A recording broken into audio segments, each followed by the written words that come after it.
9h, 11h, Europe 1 Culture Média. Philippe Vandel. Bonjour Anissa. Bonjour Philippe, bonjour à tous. Ça va mieux cette voix? Parfait. J'ai déjà fait de la radio avec Jeanne Moreau. Voilà, c'est une première. Voilà ce que c'est de dormir la fenêtre ouverte. Exactement. Rémi Jacob, bonjour. Bonjour, normalement, ma voix est normale aujourd'hui. Voilà, normalement la voix est normale. Quelle chance. Au sommaire de votre journal des médias. La maison mère de Facebook écope d'une amende record, un nouveau visage la saison prochaine dans Quotidien et puis encore une info mercato avec un nouveau présentateur pour la matinale de LCI. Mais comme c'est la tradition, on démarre par les audiences qu'ont regardé les Français hier soir à la télé, le top 3. Et c'est encore une excellente audience hier soir pour la série Les Randonneuses sur TF1. Et oui, 4,4 millions de téléspectateurs et 20,7% du public pour cette série, vous le savez, portée notamment par Clémentine Célarié, Camille Chamou ou encore Claire Borotra. Alors c'est en légère baisse par rapport à la semaine dernière, mais c'est loin devant M6 qui se classe deuxième avec Mariée au premier regard, 2,5 millions de téléspectateurs. Enfin, France 2 clôture ce podium avec le final de la série Bardot. Et là, c'est un petit peu compliqué niveau audience. Ça a baissé cette série au fil des semaines. Et donc un final qui a été regardé par 1,9 million de téléspectateurs et 10% de part d'audience. Europe 1, le journal des médias.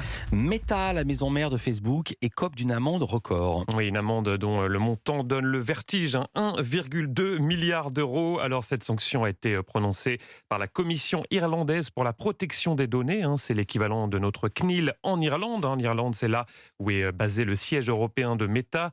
Alors concrètement, il lui est reproché d'avoir transféré des données privées d'utilisateurs européens vers ses serveurs aux États-Unis, les exposant à une potentielle surveillance des autorités américaines. Il s'agit de la plus lourde sanction jamais imposée en matière de réglementation sur la protection des données.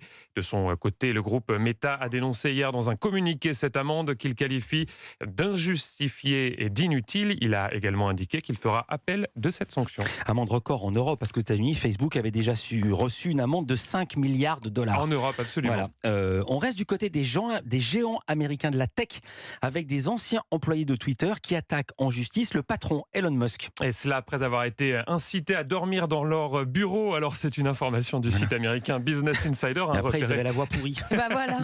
Repéré par BFM TV. Alors je vous explique tout. Selon les 6 anciens employés de Twitter à l'origine de cette plainte, leur patron Elon Musk avait commencé à doter certains bureaux de chambres, de véritables dortoirs avec des lits. Objectif, vous l'avez deviné, chers auditeurs d'Europe 1, augmenter la productivité des équipes en leur permettant de dormir sur place en période de forte activité professionnelle. Mais voilà problème, comme l'expliquent les plaignants, le bail du siège de Twitter à San Francisco n'autorise pas cette transformation de bureau en chambre. Par ailleurs, ils estiment que cela viole le code des bâtiments de Californie, car cela est assimilable, selon eux, à la création d'un hôtel. On est chez les dingos. TikTok porte plainte contre l'État du Montana, on reste aux États-Unis, après avoir été interdit sur son territoire. Oui, cette interdiction est une grande première aux États-Unis. On vous en parlait ici même la semaine dernière sur Europe 1. La réponse de la plateforme chinoise n'a donc pas tardé. Elle estime, je cite, que cette décision enfreint la Constitution des États-Unis et notamment le premier amendement qui garantit la liberté d'expression. On revient en France avec les infos mercato. Ça y est, ça commence, c'est le printemps. Une arrivée la saison prochaine dans l'émission Quotidien. Et il s'agit du journaliste Jean-Michel Apathy. C'est une information de Télérama que nous a confirmé hier après-midi un membre de la production.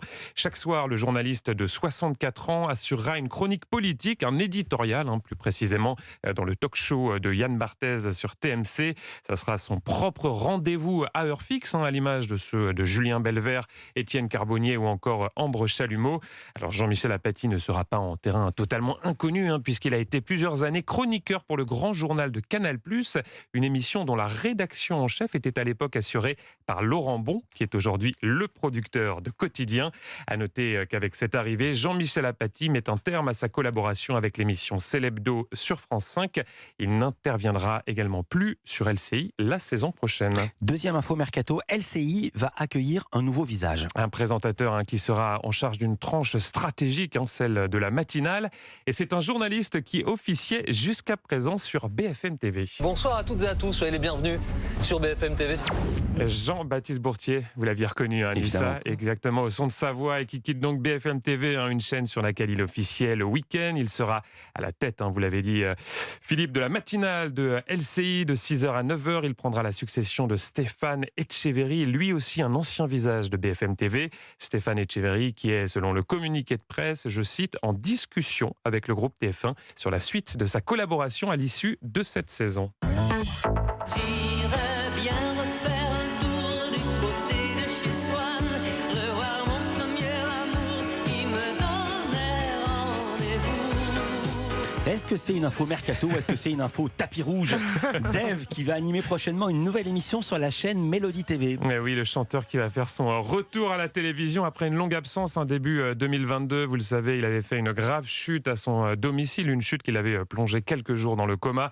Et c'est donc sur Mélodie TV, une chaîne sur laquelle il a déjà officié, qu'il animera cette nouvelle émission. Ça va s'appeler The Vintage Show. Et voici à quoi ça va ressembler.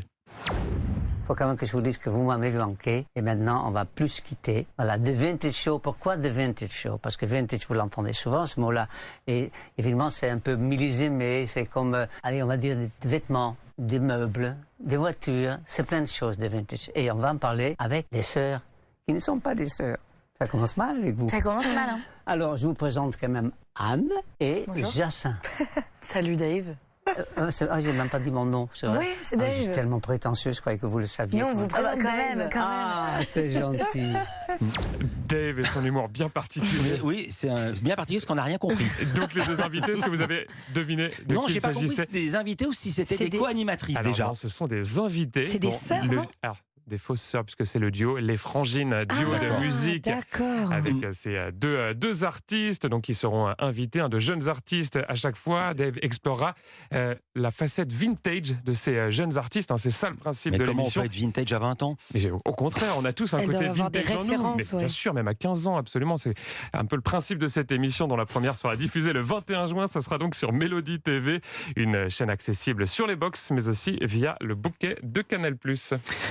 Une chanson française dépasse pour la première fois le milliard de vues sur YouTube. Il s'agit d'une chanson sortie en 2000. Milliard de vues, première pour un titre francophone et un succès qui a été porté ces derniers mois, notamment par TikTok, où cette chanson, voilà. où cette chanson Ok. est très très populaire. Ça fait comme ça gonfler les compteurs, mais on est quand même avec 1 milliard loin, très loin derrière la chanson la plus écoutée de tous les temps sur YouTube. 12 milliards de vues Ah, c'est au compteur pas, pour le record. Gangnam Style. Non. Non, C'était c'est la pas première ça. à atteindre le milliard. Ah, c'est Absolument. ça. Et alors Mais c'est une autre. Ça n'est pas Despacito qui est la deuxième. Ouais. Et la première Allez, personne, allez-y. le Quel suspense Ne nous faites pas attendre, on comble. y va. Baby Shark Dance. La danse de Baby Shark. Je vois vos grands yeux, Philippe. On l'a dans la tête toute la Ouais. journée. Ça, c'est de la musique. hein. Ça, c'est de la création. Avec un air qui reste effectivement, Anissa, vous avez raison, dans la tête toute la journée. Chanson composée par un père de famille sud-coréen et qui lui a quand même rapporté tout de même déjà plus de 100 millions d'euros. Point commun avec Gangnam Style, c'est sud-coréen. Absolument. Merci Rémi Jacob. À demain pour un nouveau journal des médias.